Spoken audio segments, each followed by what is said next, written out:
जाऊया पुढच्या बातमीकडे। राखीव वनक्षेत्र, वन्यजीव अभयारण्य आणि व्याघ्र प्रकल्पात वन खात्याच्या असलेल्या विश्रामगृहात मांसाहाराला परवानगी देण्यात यावी असं पत्र राज्यातील महायुती सरकारमधील राज्यमंत्री आशिष जयस्वाल यांनी वनमंत्र्यांना दिले। या पत्रामुळे वन खात्याचे अधिकारी पेचात पडलेत।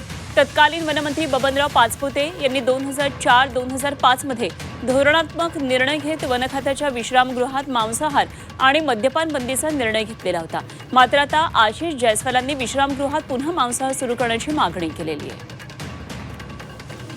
तर पत्राद्वारे त्यांनी काय नेमकी मागणी केली एकदा आपण पाहूया।